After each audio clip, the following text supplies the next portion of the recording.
10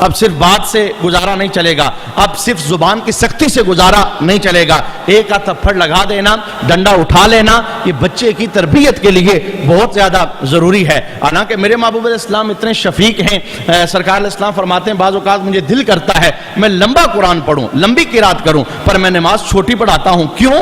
کوئی ماں پیچھے کھڑی ہوتی ہے جس کا بچہ گھر میں رو رہا ہوتا ہے, اور مجھ محمد سے برداشت نہیں ہوتا کہ بچہ گھر میں تڑپ رہا ہے, ماں میرے پیچھے کھڑی ہو کے نماز پڑھ رہی ہے, تو جلدی سے ماں اپنے بچے کے ساتھ مل جائے. حضور اتنی شفقت بچوں کے ساتھ فرماتے ہیں, جب سرکار باہر سے تشریف لاتے ہیں سب سے پہلے بچوں سے ملاقات کرتے ہیں, اپنی سواری پر ساتھ بٹھا لیتے ہیں. اتنا پیار ہونے کے باوجود میرے محبوب علیہ السلام فرماتے ہیں یہ نماز نہ پڑھیں, 10 سال ان کی عمر ہو جائے انہیں مارو, سختی کرو, ڈنڈا ہاتھ میں اٹھاؤ, اپنا ہاتھ نکالو, اب نرمی ان پر نہیں چلے گی.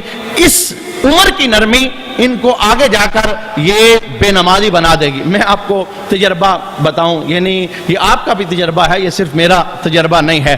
جس بچے پر سختی چلتی رہتی ہے وہ مسجد آتا جاتا رہتا ہے, اور جس بچے سے سختی کا ہاتھ اٹھ جاتا ہے کوئی شیر کی نگاہ رکھنے والا نہیں ہوتا. میں ایک مثال یہ دیتا ہوں, جن والدین کے بچے ادھر ہیں لیکن باپ باہر کسی ملک کے اندر کام کے سلسلے میں رہتا ہے, یہاں صرف ماں ہے, ان بچوں کو آپ نہیں دیکھو گے کہ وہ مسجد آتے ہیں. ماں کے لہجے میں نرمی ہوتی ہے, باپ کے لہجے کے اندر سختی ہوتی ہے, باپ کی نظر کے اندر شیر جیسی طاقت اللہ رب العالمین نے رکھی ہوئی ہے. بچوں سے سختی کو اٹھا لیا جائے, یہ مسجد کا راستہ بھول جاتے ہیں. یہ 2 یا 4 دن پہلے کی بات ہے, عصر کی نماز کے وقت یہ بچے سامنے گراؤنڈ کے اندر کھیل رہے تھے. میں آپ کو بتانا یہ چاہتا ہوں سختی سے بچے کیسے راغب ہوتے ہیں, اور سختی کا ہاتھ اٹھ جائے تو بچے کیسے مسجد کا دروازہ بھول جاتے ہیں. انہیں تمیز نہیں ہوتی اچھے اور برے کی, فائدے اور نقصان کی, کیونکہ یہ عمر غفلت والی عمر ہوتی ہے. ان کے ذہن کچے ہوتے ہیں, صاف تختیوں کی طرح ہوتے ہیں. انہیں پورا دن کھیلنے کے لیے آپ میدان کے اندر ڈال دو, کھیلتے رہیں گے, بھوک اور پیاس بھی یہ برداشت کر لیں گے, لیکن یہ کھیل کے میدان سے اٹھیں گے نہیں. لیکن اگر ان پر ہاتھ سختی کا ہو اور انہیں تربیت کے اندر یہ بات ڈالی جائے کہ تم نے کھیلنا بھی وقت پر ہے, پھر جب اللہ کے دربار کا وقت ہو پھر تم نے رب کے دربار میں حاضری دینی ہے, تو پھر ان کے لہجوں کے اندر, پھر ان کے کردار کے اندر تبدیلی آتی ہے. میں بتانا کیا چاہ رہا تھا, میں اوپر گھر سے نکلا تو بچوں کو نہیں پتا تھا, شیشوں سے نظر آتا تھا, یعنی وہ سیڑھیوں کے شیشے لگے وہاں سے نظر آتا تھا کہ بچے کھیل رہے ہیں. میں نے وہاں دیکھا بچے کھیل رہے ہیں, وہ بچے بھی تھے جو میرے پاس پڑھتے ہیں اور وہ بچے بھی تھے جو میرے پاس نہیں پڑھتے ہیں. اب جیسے ہی میرے دروازے کی کنڈی کھلی تو اچانک کیا ہوا, میں نے دیکھا تو گراؤنڈ میں ایک بچہ بھی نہیں ہے. سب بچوں نے ایک چیٹنگ کی. چیٹنگ کیا تھی, سارے زمین پر لیٹ گئے. انہوں نے یہی سمجھا کہ کنڈی کھلی ہے, باہر آئیں گے دیکھیں گے کوئی بھی نہیں ہے. حالانکہ میں سیڑھیوں سے دیکھ چکا تھا, سارے گراؤنڈ کے اندر کھیل رہے تھے. اب ایک تھا, میں نے آواز لگائی تو سارے اٹھ گئے اور اٹھ کے پھر مسجد آ گئے. میں نے یہاں سے کیا کہنا چاہا, ان کے لیے صرف یہ تھا کہ کل ہم جب جائیں گے پڑھنے کے لیے 2 ڈنڈے پڑھنے ہیں, تو اس سختی سے بچنے کے لیے انہوں نے تھوڑے دیر کے لیے اپنے آپ کو بچا لیا, اپنے آپ کو چھپا لیا تاکہ ہم نظروں میں نہ آ سکیں. یہ استاد کے پاس تو آدھے گھنٹے کے لیے آتے ہیں, لیکن ماں باپ کے پاس 24 گھنٹے ایک بچہ رہتا ہے. اس لیے اللہ کے محبوب علیہ السلام نے صرف استاد کی ڈیوٹی نہیں لگائی, فرمایا اے والد یہ تمہاری ڈیوٹی ہے, 7 سال کا ہو جائے نماز کا حکم جاری کرو, 10 سال کا ہو جائے نماز نہ پڑھے تھپڑ لگاؤ, ڈنڈا لگاؤ, سختی کرو, مارو. کیونکہ آج کا اس کی اگر پیشانی کے اندر سجدہ تم ڈال دو گے, کل کا یہ پکا نمازی ہوگا. معذرت کے ساتھ ان والدین کے لیے میں جملہ کہنا چاہوں گا جنہوں نے اس بچپنے کی عمر کے اندر غفلت میں گزار دیا. وہ نرمی کرتے رہے, اچھا سمجھ جائے گا, بڑا ہو جائے گا, جان جائے گا, چلا جائے گا. معذرت کے ساتھ آج ان کے بچے مسجد کے اندر نہیں آتے. بہت نفیس طبیعت والا ہو جو حدیثیں سن کر کے, مذہب کا بیان سن کر کے اس کی طبیعت کے اندر نرمی پیدا ہو جائے, وہ اللہ کے گھر کی طرف آ جائے, یہ بہت کم نصیبوں والے ایسے ہوتے ہیں. وگرنہ جو بچپن کے بے نمازی ہیں وہ بڑے ہو کر بھی پھر زمانوں تک بے نمازی ہی رہتے ہیں. اور بچپن سے جن کی پیشانیوں پر سجدہ ڈال دیا جاتا ہے تو پھر وہ بڑے ہوتے ہیں تو پھر ان کی پیشانیوں پر سجدہ چمکتا رہتا ہے. بہت سارے والدین دکھی ہوتے ہیں, بتاتے ہیں ہمارا جوان بچہ ہے جی گھر میں سویا رہتا ہے جی, میں کہتا ہوں سنتا نہیں ہے جی, آگے سے باتیں کرتا ہے. اصل میں تربیت کے اندر تھوڑا سا فقدان ہو گیا, ہم سے بچپن کے اندر غلطی ہو گئی. اور بچپن کے اندر اللہ کے محبوب علیہ السلام نے ہمیں آرڈر جاری کیا تھا ان 7 سال عمر ہو جائے, نماز ایسا فرض ہے بچہ ہو یا بوڑھا ہو، مرد ہو یا عورت ہو، بیمار ہو یا صحت مند ہو، یہ سب پر لازم اور ضروری ہے۔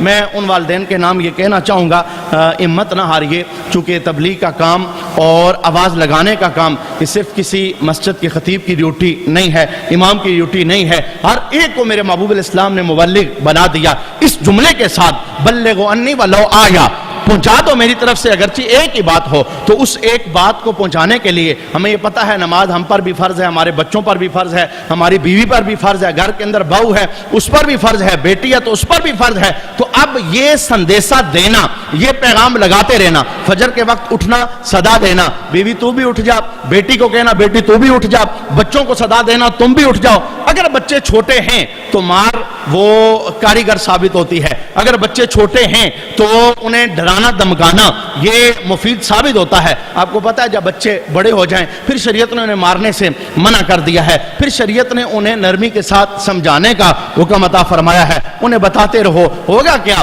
کل آپ بری و ذمہ ہو جاؤ گے، یہ پڑھیں یا نہ پڑھیں، یہ مسجد آئیں یا نہ آئیں، یہ اٹھیں یا نہ اٹھیں، آپ کی روز روز کی صدا، روز روز انہیں کہنا نماز تم پر لازم ہے، تم پر فرض ہے۔ میں جملہ اس لیے دہراتا ہوں، رب کائنات نے اصول بیان فرمایا ہے، اگر نماز ایک بار کہنے والا کام ہوتا تو میں ایک بار کہتا بات ختم کر دیتا، یہ ایک بار کہنے والا کام نہیں ہے۔ اللہ ہو کر بھی اس کام کو 90 سے زیادہ مرتبہ کہہ رہا ہے، کوئی بات تو ہے نا، کوئی راز تو ہے نا۔ جب رب ہے وہ ایک مرتبہ کہتا اقیم الصلاۃ، نماز قائم کر دو، اب دوسری بار وہ نہ کہتا، کون تھا اسے پوچھنے والا؟ باوجود عشق کے وہ مالک ہے، وہ خالق ہے، وہ رب ہے، وہ ایک حکم کو 90 بار دہرا رہا ہے۔ اصل میں ہمیں سمجھانا مقصود تھا، اس حکم کو بار بار کہو گے، محفلوں میں کہو گے، مسجدوں میں کہو گے، گھروں میں کہو گے، صبح کے وقت کہو گے، شام کے وقت کہو گے، کھانے کی میز پر بیٹھے ہوئے کہو گے، جب تمہارے سامنے بچے بیٹھ جائیں ان کی تلاشی لوگے تم نے نماز پڑھی ہے یا نماز نہیں پڑھی ہے۔ تو جب بار بار یہ حکم چلتا رہے گا اللہ رب العالمین فضل فرمائے گا، ان کی پیشانیاں اللہ کے دربار میں جھکنے والی بن جائیں گی۔ یہ چلتے چلتے ایک حدیث پاک اس ضمن کے اندر میں نے آپ کے سامنے عرض کی کہ نماز ایک ایسا واحد فرض ہے جس میں کسی کو بھی چھٹی نہیں دی گئی۔ اب دیکھیے شریعت نے حکم دیا بھئی کھڑے ہو کے نماز پڑھو، بندہ اس قابل نہیں ہے، کھڑا نہیں ہو سکتا، آج بخار ہے، سر درد ہے، چکر آ رہے ہیں، شریعت کا اچھا بیٹھ کے پڑھ لے، بندہ اس قابل بھی نہیں، وہ بیٹھ بھی نہیں سکتا، اچھا شریعت نے کہا لیٹ کے پڑھ لے، چھٹی نہیں دی۔ روزے میں چھٹی ہے، بھئی بیمار ہو گئے ہو نہ رکھنا، اگلے دن رکھ لینا، اس سے اگلے دن رکھ لینا، رمضان گزر گیا پھر رکھ لینا، شریعت نے کہا نہ اس میں چھٹی نہیں ہے، بیٹھ کے نہیں پڑھ سکتے لیٹ جاؤ۔ اچھا جی لیٹ کے بھی نہیں پڑھی جا سکتی، دماغ کام نہیں کر رہا، اعضاء ساتھ نہیں دے رہے، زبان حرکت نہیں کر رہی، شریعت نے کہا اچھا پھر ایسا کرو اشاروں سے پڑھ لو، زبان نہیں ہلتی تو نہ ہلے، اشاروں سے پڑھ لو۔ اب اتنا نازک معاملہ ہے نماز کا۔ اب ہم سفر میں گئے، شریعت نے کہا اچھا روزہ نہ رکھنا سفر کے اندر، تمہیں اختیار ہے، مشکل ہوتا ہے سفر، عذاب کا ٹکڑا ہے سفر، مشکلات ہوتی ہیں، لیکن نماز کے معاملے میں یہ بھی کہا، فرمایا سفر میں نماز پڑھنا، اور صرف یہی نہ کہا کہ پڑھنا، فرمایا جب کوئی سفر میں جاتا ہے اور پھر نماز کا ٹائم ہو جاتا ہے اور اذان دے کے وہ نماز پڑھتا ہے، میرے محبوب فرماتے ہیں، اللہ فرماتا ہے اس بندے کی ادا مجھے اتنی پسند آتی ہے میں اس کے گزشتہ گناہوں کو معاف فرما دیتا ہوں۔ اب سفر میں بھی نماز کو لازم کر دیا گیا، یہاں تک کہا گیا آپ جہاز میں ہو، آپ ریل میں ہو، گاڑی رک نہیں رہی، قبلے کی سمت آپ کے سامنے آ نہیں رہی، سواری پر ہو، نماز کا ٹائم ہو گیا، سواری ہی پر پڑھ لو۔ یعنی یہاں تک اس کی پابندی اور اس کے حکم کے اندر اللہ کے محبوب علیہ الصلوۃ والسلام نے اس کے اندر ثابت قدمی ہمیں عطا فرمائی، بار بار اس کی تلقین ہے، ایسا فرض ہے جو ہر ایک پر ہے، ہر جگہ ہے، ہر ٹائم ہے، 24 گھنٹے کے اندر۔ میں اگلا جملہ آپ کے سامنے پڑھوں گا تو شاید تھوڑی دیر کے لیے آپ بھی حیران ہو جائیں۔ مسلم شریف کی حدیث پاک ہے، اللہ کے محبوب علیہ السلام فرماتے ہیں بندے اور کفر کے درمیان فرق جو اللہ نے ڈالا ہے وہ نماز ہے۔ ایک مسلمان اور کافر کی زندگی میں جو فرق ہے وہ نماز ہے۔ بھلا بندہ کلمہ پڑھنے والا ہے، اس کی آئی ڈی کارڈ پر لکھا ہے میں مسلمان ہوتا ہوں، میں مسلم کمیونٹی کے ساتھ تعلق رکھتا ہوں، لیکن وہ 5 وقت اللہ کے دربار میں نہیں جاتا، نماز کا ٹائم ہو اس کا کاروبار بند نہیں ہوتا، نماز کا ٹائم ہو وہ گھر اپنے بیوی بچوں کو چھوڑنے کے لیے تیار نہیں ہے، نماز کا ٹائم ہے وہ میڈیا کے سامنے چھٹنے کے لیے تیار نہیں ہے، نماز کا ٹائم ہے فجر کے وقت اس کی آنکھ لگتی ہی رہتی ہے، اور پھر وہ جب سورج بلند ہو جاتا ہے پھر جا کر کبھی اٹھتا ہے۔ تو میرے محبوب علیہ الصلوۃ والسلام نے کتنا اونچا جملہ ارشاد فرمایا، فرمایا ایک مسلمان اور کافر کے درمیان فرق کیا ہے؟ فرمایا نماز. اور محدثین نے اس کا معنی بیان فرمایا یہ نہ سمجھنا کہ نماز نہ پڑھنے سے بندہ کافر ہو جاتا ہے، پر یہ ضرور سمجھنا نماز نہ پڑھنا یہ کام کافروں والا ہے. کبھی کسی کافر کو آپ مسجد نبوی کے اندر نہیں دیکھو گے، کسی کافر کو آپ مسجد حرام میں طواف کرتے نہیں دیکھو گے، کسی کافر کو آپ مسجد کی صفوں کے اندر جمعہ پڑھتے نہیں دیکھو گے، کیونکہ کافر نہیں آتے، انہوں نے جھکنا نہیں ہے، رب کو انہوں نے ماننا نہیں ہے. ہم نے رب کو مانا ہے اور مان کر ہم نے وعدہ کیا تھا لا الہ الا اللہ، اللہ کے سوا کوئی معبود نہیں. اے میرے اللہ عبادت تیری کریں گے، سر تیرے سامنے رکھیں گے، پیشانی تیرے سامنے جھکائیں گے. وعدہ کر کے ہم نے اپنا وعدہ بولا دیا ہے. حالانکہ فرق یہ تھا مسلمان اور کافر کی زندگی کے اندر، مسلمان کی زندگی نماز سے پر نور ہوتی ہے، مزین ہوتی ہے، 5 ٹائم سجدہ ہوتا ہے. کچھ بھی ہو جائے جب نماز کا ٹائم ہوتا ہے مسلمان سب کچھ چھوڑ چھاڑ کے اللہ کے دربار میں حاضر ہو جاتا ہے. کتنی تربیت تھی صحابہ کی. رسول رحمت صلی اللہ علیہ وسلم نے فرمائی تھی کوئی صحابی لوہے کا کام کرتا تھا، کوئی صحابی کھدائی کا کام کرتا تھا، کوئی صحابی ایسا تھا کہ وہ جنگلوں سے لکڑیاں کاٹ کے لایا کرتے تھے. اب کہتے ہیں کہ کسی صحابی کے ہاتھ میں ہتھوڑا ہوتا، ادھر سے حضرت بلال کی آواز آتی، آپ چبورتے پر چڑھتے اور آواز آتی حی علی الصلاۃ، تو ہتھوڑا مارنے لگتے لوہے پر، لیکن نہیں مارتے تھے، ہتھوڑا پھینک کے اللہ کے دربار میں حاضر ہو جاتے تھے. کسی کے ہاتھ میں کلاڑی ہوتی تو اب وہ لکڑی پر ضرب مارنے والا ہوتا، لیکن جب صدائے بلالی آتی کہ محبوب علیہ السلام بلا رہے ہیں، اللہ کے دربار میں حاضری دینی ہے، وہ لکڑی پر ضرب نہیں لگاتے تھے، کلاڑی پھینک کے پہلے رب کے دربار میں حاضر ہوتے تھے، پھر جا کر کے اپنے کام کو کیا کرتے تھے. یعنی محبوب علیہ السلام نے ان کی تربیت فرما دی تھی. دنیا کو ٹائم بھی دینا ہے، کاروبار کو ٹائم بھی دینا ہے. ہم نے کون سا کہا ہے 24 گھنٹے ہمارے پاس آؤ، ہم نے کون سا کہا ہے 20 گھنٹے ہمارے پاس آؤ، ہم نے کون سا کہا ہے 15 گھنٹے ہمارے پاس آؤ. ہم نے یہ نہیں کہا، بلکہ ہم نے یہ کہا ہے فجر میں فقط 15 منٹ ہمارے پاس آ جاؤ، پھر تمہیں چھٹی ہے. 5 6 7 8 9 10 11 12 یہ 1 2 بجے تک کام کرتے رہو، پھر تھوڑی سی دیر وقفہ کر لو، اپنے جسم کی تھکان بھی دور ہو جائے گی، رب کا نور بھی تمہیں میسر آ جائے گا. پھر آدھے گھنٹے کے لیے ہمارے پاس آ جاؤ، پھر تھوڑی دیر کام کرو، 2 گھنٹے کام کرو، پھر 15 منٹ کے لیے ہمارے پاس آ جاؤ، پھر 1 گھنٹہ کام کرو، پھر 15 منٹ کے لیے ہمارے پاس آ جاؤ. ہوگا کیا؟ یہ جو 15 منٹ کا چکر ہے، آدھا گھنٹے کا چکر ہے، ایک تو تمہاری تھکاوٹ دور آ جائے گی، اور دوسرا دن بھر مادہ پرستی کے دور کے اندر جو تمہارے سر پر گناہوں کا بوجھ پڑا ہوگا، جب ہمارے پاس آؤ گے وہ بوجھ دور کر کے ہم تمہیں نیکیوں کا نور عطا فرما دیں گے. حدیث پاک ہے، اللہ کے محبوب علیہ السلام نے خود ارشاد فرمایا ہے جب بندہ نماز کے لیے آتا ہے گناہوں کا بوجھ لے کے وہ مسجد کے اندر آتا ہے. میرے محبوب علیہ السلام فرماتے ہیں جب بندہ وضو کرتا ہے، وضو کرتے ہوئے جب بندہ اپنے ہاتھ دھوتا ہے تو جو ہاتھوں والے گناہ ہوتے ہیں وہ وہیں پہ گر جاتے ہیں. پھر بندہ کلی کرتا ہے، جو زبان سے گناہ صادر ہوتے ہیں وہ گر جاتے ہیں. پھر جب بندہ چہرہ دھوتا ہے، چہرے کے گناہ گر جاتے ہیں. پھر جب بندہ پاؤں دھوتا ہے، پاؤں کے گناہ گر جاتے ہیں. پھر جب بندہ نماز کے لیے اللہ کے دربار میں کھڑا ہوتا ہے، قیام کر کے رکوع میں جاتا ہے، تو جتنے گناہ تھے وہ گرتے چلے گئے. جب بندہ سجدے سے اٹھا ہے تو اللہ رب العالمین نے اسے ظاہر اور باطن سے صاف فرما دیا ہے. آپ کو نماز کا پابند بناؤ. یہ ایک حدیث پاک میں نے آپ کے سامنے عرض کی. ایک اور قرآن پاک کی آیت سنیے. یعنی بے شمار حکم ہے لیکن ایک قرآن کی آیت سنیے. اللہ کے یہ قرآن پاک کی آیت جب بھی میں پڑھتا ہوں یعنی یہ ایک ڈرا دینے والی آیت ہے، اور نمازی بندے کو یہ آیت پڑھنی چاہیے، بلکہ زبانی یاد کرنی چاہیے، اس کا ترجمہ ذہن میں رکھنا چاہیے. ہر ہفتے میں، ہر 2 ہفتے کے بعد اپنے چھوٹے بچوں کو، بچیوں کو، اپنی بیویوں کو یہ سکھانی چاہیے. ڈرا دینے والی آیت ہے. قرآن پاک کا ڈرا دینے والا بیان ہے. کون سا بیان؟ اگر یہ آیت ذہن میں ہو تو بندہ پھر یعنی نمازی ہونے کے بعد بے نمازی نہیں بنتا. بعض نمازی ہوتے ہیں وہ 1 مہینے والے نمازی ہوتے ہیں، 2 مہینے والے ہوتے ہیں، یا 3 والے ہوتے ہیں، یا صرف رمضان والے ہوتے ہیں، یا بعض نمازی ہوتے ہیں جو ہر روز پڑھتے تو ہیں لیکن ایک ہی پڑھتے ہیں یا 2 ہی پڑھتے ہیں. پابندی ان کے زندگی کے اندر نماز کی نہیں ہوتی. ان کے لیے بھی آیہ مبارکہ یہ نور کے معنی رکھتی ہے. آئیے سنتے ہیں کون سی آیہ مبارکہ ہے. اللہ تبارک و تعالیٰ اس منظر کو بیان فرماتا ہے جس وقت جنتی جنت میں ہوں گے اور دوزخی دوزخ میں ہوں گے، اور ان دونوں کے درمیان دیوار ہوگی. وہ آراف، جب ہم سورہ آراف کے اندر پہنچیں گے ہم دیکھیں گے مقام آراف کیا ہے جو جنت اور دوزخ کے درمیان بنایا گیا ہے. ایک یعنی مقام ایسا آئے گا جب جنتی دوزخیوں کو دیکھیں گے اور دوزخی جنتیوں کو دیکھیں گے. یہ جس وقت آمنا سامنا ان کا ہوگا، درمیان میں دیوار ہے.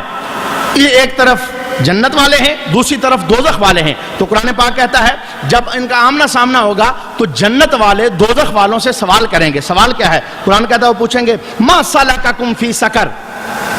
جنتی دوزخیوں سے پوچھیں گے بھئی تم دوزخ میں کیسے آئے؟ تم تو ایماندار تھے، تم تو مسلمان تھے، تم نے تو کلمہ پڑھا تھا، تم تو ہمارے ساتھ اٹھتے بیٹھتے تھے، تم تو ہمارے محلے کے تھے، ما سلککم فی سقر، تم دوزخ میں کیسے آ گئے؟ تمہارا جہنم میں داخلہ کیسے ہو گیا؟ اب وہ دوزخی جو آگے سے جواب دیں گے اس جواب کو سنیے گا. یہ کافروں کی بات نہیں ہو رہی، مسلمانوں کی کہانی ہے، کیونکہ کافر تو اس عنوان میں شامل ہی نہیں ہے، ان کی تو بات ارادہ ہے، یہ مسلمانوں کی کہانی ہے. جنتی دوزخیوں سے پوچھیں گے ما سلککم فی سقر. کافروں سے یہ سوال بنتا ہی نہیں ہے، کیونکہ کافروں نے تو جانا ہی جہنم کے اندر ہے. جس نے اللہ کو مانا نہیں اس نے تو جانا ہی جہنم میں ہے. اب جس نے رب کو مانا ہے، کلمہ پڑھا ہے، پر پھر بھی دوزخ کے اندر گیا ہے، اس سے سوال ہو رہا ہے ما سلککم فی سقر. یہ بتاؤ تم دوزخ کے اندر کیسے گئے؟ تو وہ آگے سے جواب کیا دیں گے؟ قالوا لم نک من المصلین، ہم نمازیں نہیں پڑھا کرتے تھے. یہ جواب آگے سے ہوگا. دوزخ میں اس لیے جل رہے ہیں، آگ میں اس لیے رہے ہیں، ہم نے نمازیں چھوڑی ہوئی تھی، نمازیں ہماری رہ جاتی تھے، مسلمان کلمہ پڑھا ہوا تھا، ایمان والے تھے، تمہارے ساتھ اٹھتے بیٹھتے تھے، پر کیا تھا؟ نمازوں کی پابندی نہیں تھی. نمازوں کا چھوڑنا آج ہمیں دوزخ میں جلا رہا ہے. کتنا سخت معاملہ ہے. بزم عشر کے اندر نماز بندے کو جنت میں داخل کرتی ہے، اور بزم عشر کے اندر بے نمازی ہونا یہ بندے کو دوزخ کے اندر ڈال دیتا ہے. نماز میں اللہ رب العالمین نے کتنا نور رکھا ہوا ہے. ایک حدیث پاک مزید سماعت کر لیں. رسول رحمت صلی اللہ علیہ وسلم کے اس قول کو ابو ہریرہ رضی اللہ تعالی عنہ آپ نقل کرتے ہیں. سرکار علیہ السلام نے فرمایا جب بزم عشر ہوگا تو اللہ تبارک و تعالی سب سے پہلا سوال بندوں سے نماز کے متعلق فرمائے گا. نماز سجدہ ہے نا، عبادت ہے، اللہ کی بارگاہ میں جھکنا ہے. ہم نے اللہ کو اللہ مانا، رب کو رب مانا، بندگی کا وعدہ کیا اور یہ کہا لا الہ الا اللہ، تیرے سوا کوئی معبود نہیں، تو ہمارا معبود ہے، ہم تیری بارگاہ میں جھکیں گے. تو اللہ رب العالمین پوچھے گا بتاؤ جب مجھے معبود مانا تھا میری عبادت کی یا نہیں کی؟ میرے محبوب علیہ السلام فرماتے ہیں جب پہلا سوال بندے سے نماز کے متعلق کیا جائے گا، اگر نماز کے معاملے کے اندر بندہ پاس ہو گیا تو اگلی ہر سیڑھی پر آسانی ہی آسانی ہے. اور اگر نماز کے معاملے میں بندہ فیل ہو گیا، بے نمازی کے متعلق حدیث پاک کے اندر یہ بھی جملہ ہے بزم عشر کے اندر اس کے ماتھے کے اوپر یہ لکھا ہوگا کہ یہ اللہ کی رحمت سے محروم ہے، اللہ سے ناراض ہے. جدھر جائے گا عشر کے اندر یہ اس کی ماتھے کے اوپر ایک سطر لکھی ہوگی اور اسے لوگ پہچان لیں گے دنیا کے اندر بے نمازی تھا. اور پھر ایک مقام پر جا کر قرآن پاک آگے 29ویں پارے کے اندر یہ جملہ بولے گا جس وقت اللہ فرمائے گا بھئی ایسا کرو سارے میری بارگاہ میں سجدہ کرو. کون کون سجدہ کرے گا؟ وہی سجدہ کرے گا جو دنیا میں سجدہ کیا کرتا تھا. جس نے دنیا میں سجدہ نہیں کیا اسے کیا ہوگا؟ اس کی پیٹھ کو اللہ تختے کی طرح بنا دے گا. وہ سجدہ کرنا چاہے گا سجدہ نہیں کر سکے گا. اب وہ تڑپے گا سارے سجدے میں ہیں، میں بھی سجدہ کروں اپنے رب کے دربار میں. اللہ فرمائے گا نہیں، کل تم صحیح سالم تھے، تندرست تھے، ہم نے تمہیں بلایا تھا، تم اس وقت نہیں آئے.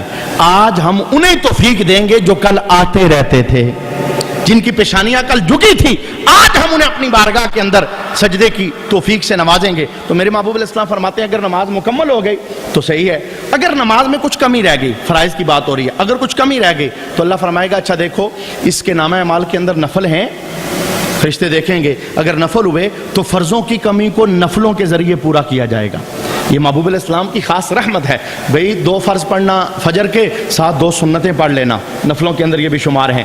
4 فرض پڑھنا عصر کے، 4 پہلے پڑھ لینا، 2 بعد میں، پھر 2 بعد میں پڑھ لینا، پلس 7 کر لینا. پھر ایسے ہی 4 فرض عصر کے، 4 پہلے نفل پڑھ لینا، زور میں مزید پلس کر لینا، مغرب میں 3 فرضوں کے بعد 2 اور 2 اور پڑھ لینا، عشاء کے اندر 4 فرض 3 وتر، اس سے پہلے 4 سنتیں انہیں پڑھ لینا، پھر 2 نفل پڑھ لینا، پھر 2 نفل پڑھ لینا، پھر 2 سنتیں پڑھ لینا. یہ سب کچھ اس لیے ملایا گیا تاکہ فرضوں میں کوئی کمی رہ جائے تو اللہ قیامت والے دن اس کمی کو نفلوں سے پورا کر کے بندے کو کامیابی کا سر عطا فرمائے گا. آج کی نشست کی آخری حدیث پاک یعنی نماز پرہیزگار لوگوں کی ایک دوسری نشانی ہے جو سورہ بقرہ کے اندر اللہ رب العالمین نے بیان فرمائی ہے. آئیے اس حدیث پاک کو سماعت کریں. ابو عثمان بیان کرتے ہیں کہ میں حضرت سلیمان فارسی رضی اللہ تعالیٰ عنہ کے ساتھ ایک درخت کے نیچے کھڑا تھا. تو حضرت سلیمان فارسی نے کام کیا، انہوں نے درخت کی ایک شاخ پکڑی اور اسے ہلایا. جب ہلایا تو پتے اس کے گرنے لگے. چپ ہو کے کھڑے ہو گئے. ابو عثمان کہتے ہیں میں دیکھ رہا تھا تو حضرت سلمان فارسی نے کہا کہ اب عثمان تم مجھ سے یہ نہیں پوچھو گے کہ میں نے یہ کیا کیا ہے اور کیوں کیا ہے؟ ابو عثمان کہتے ہیں کہ میں نے پوچھا کہ سلمان فارسی آپ بتاؤ آپ نے یہ کیوں کیا؟ یعنی آپ نے درخت کی شاخ کو پکڑا، اسے ہلایا ہے، پتے گرے ہیں، آپ نے یہ سب کیوں کیا؟ سلمان فارسی کہتے ہیں کہ میں رسول اللہ صلی اللہ علیہ وآلہ وسلم کے ساتھ حاضر تھا تو ایک درخت کے نیچے سرکار علیہ السلام کھڑے تھے تو حضور نے درخت کی شاخ کو پکڑا اور سرکار نے اسے ہلایا، پتے گرے. میں بھی تیری طرح خاموش کھڑا تھا تو مجھے سرکار نے کہا اے سلمان فارسی مجھ سے پوچھو گے نہیں کہ میں نے درخت کے پتے کیوں ہلائے ہیں؟ سلمان فارسی کہتے ہیں میں نے پوچھا یا رسول اللہ صلی اللہ علیہ وآلہ وسلم آپ نے درخت پکڑ کے اس کے پتوں کو کیوں ہلایا ہے؟ تو اللہ کے محبوب علیہ السلام نے بیان فرمایا جس وقت مسلمان بندہ نماز پڑھتا ہے تو جس طرح میں نے اس درخت کے پتوں کی ایک شاخ کو ہلا کر پتوں کو گرایا ہے، پتے گر جاتے ہیں، ایسے ہی بندے کے وجود سے گناہ سارے گر جاتے ہیں. یعنی نماز کی فضیلت کو دیکھیے، بندہ آتا گناہوں کے ساتھ ہے، واپس جاتا ہے پاک ہو کر جاتا ہے، صاف ہو کر جاتا ہے، نامہ اعمال کے اندر نیکیوں کا نور لے کر کے جاتا ہے. بے شمار حدیثیں ہیں نماز کے عنوان پر، چونکہ ایک تاکید والی عبادت ہے اور ایک ایسی عبادت ہے جس پر شریعت نے بہت زیادہ زور دیا ہے. اللہ رب العالمین مسلمانوں کے گھروں کے اندر نماز عام ہو جائے، اس امر میں ہماری مدد فرمائے. کم از کم اس وقت ہم اس محفل کے اندر جتنے حاضر ہیں دعاؤں کے اندر بھی اللہ نے بڑا اثر رکھا ہوا ہے. یعنی نبی بھی ہوں نا، حضرت ابراہیم علیہ السلام اپنے بچے کے لیے پتہ ہے کیا دعا کرتے ہیں؟ وہ اتنی خوبصورت دعا تھی کہ آج اس دعا کو ہماری نماز کے اندر ڈال دیا گیا. یہ دعا کون سی؟ رب اجعلنی مقیم الصلاۃ ومن ذریاتی. اللہ کی بارگاہ میں دعا کرتے ہیں اللہ مجھے بھی نماز کا پابند بنا اور میری اولاد کو بھی نماز کا پابند بنا. یعنی دعا بھی ساتھ مانگنا، اللہ میں تو نمازی ہوں، کوشش کرنا، میرا بیٹا میرا کہا نہیں مانتا لیکن تیری بارگاہ میں کوئی چیز ناممکن تو نہیں. میں بیوی کو کہتا ہوں وہ میرا نہیں سنتی، میں بیٹی کو کہتا ہوں وہ میرا نہیں سنتی. بعض اوقات ہوتا ہے بندہ بیٹی کو بتاتا ہے بیٹی کان پہ بات ہی نہیں کرتی، بیوی کو بتاتا ہے وہ مانتی نہیں ہے، بیٹے کو سمجھاتا ہے جوان بیٹا ہے ایک کان سے سنتا ہے دوسرے سے نکال دیتا ہے، باپ اندر سے پریشان ہے. اس موقع پر بھی پھر شریعت نے کہا ساتھ کہتے بھی رہنا، ساتھ اللہ کی بارگاہ میں دعا بھی کرتے رہنا. ایک وقت آئے گا اللہ رب العالمین قبولیت کا درجہ عطا کر کے انہیں بھی اپنی بارگاہ کے اندر جھکنے کی توفیق نصیب فرمائے گا. ہم اللہ کی بارگاہ میں دعا کرتے ہیں اللہ ہم سب کو 5 وقت کا پکا نمازی بنائے اور ہماری زندگی کے اندر نماز میں استقامت آ جائے اور پابندی آ جائے. اس امر میں اللہ ہماری مدد فرمائے. وما علینا الا البلاغ المبین. ایک مرتبہ